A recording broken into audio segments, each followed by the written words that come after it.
For most people, wearing a face mask has become second nature to them in 2020. While face masks are protecting you from spreading or contracting COVID-19, a new report reveals they may also be making some allergic conditions worse. But there are options that can help. Dr. Reena Mehta joins us this morning with more on that, plus an update on the COVID vaccine. Good morning, Dr. Mehta. Good morning, Meg. Thank you so much for having me. Of course. Okay, so, with people getting allergic reactions from the masks, what exactly are the chemicals in these masks that are making people sick, are you finding?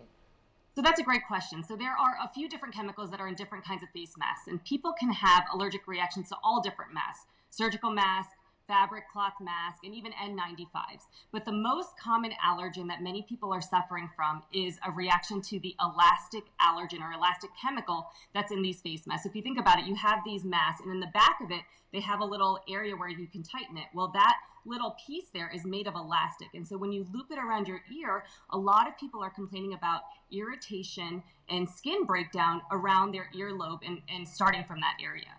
Interesting. And a lot of times this is showing up like days later, right? So it's not an immediate reaction.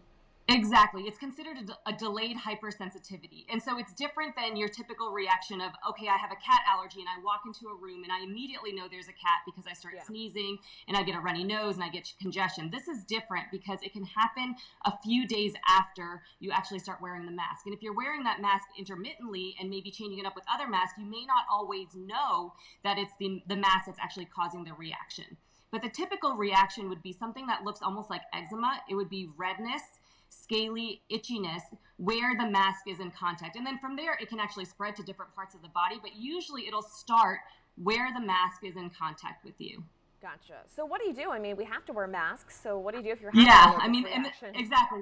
This is not to deter you from wearing a mask because, of course, we have to keep doing this and we have to keep social distancing. And so there's different types of masks that maybe don't have the same problem. And so if you have an issue with elastic, I would suggest getting a mask that's all cloth. So you can have the loop bands that are cloth that can still tighten, and then you're avoiding the elastic.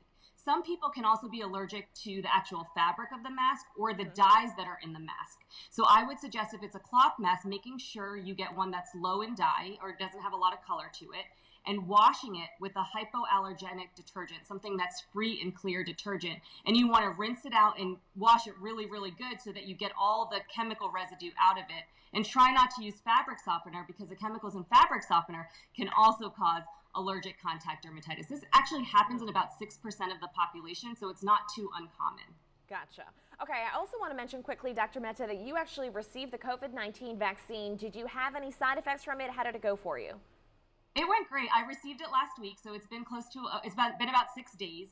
After I got the vaccine, I mean, I was excited, I was nervous, all of the emotions, but, for about 1 to 2 days afterwards, I had a little bit of soreness at the injection site, a little bit of a headache, but the trade-off was, wow, I'm vaccinated against this potentially deadly virus. So it's been really, for me, a great experience, and I'm looking forward to the second shot coming up in a couple weeks. All right. Well, Dr. Reena Mehta, thank you for sharing that with us, and thank you for your time this morning. We appreciate it. Thank you. Thank you so much for having me. Have a great day.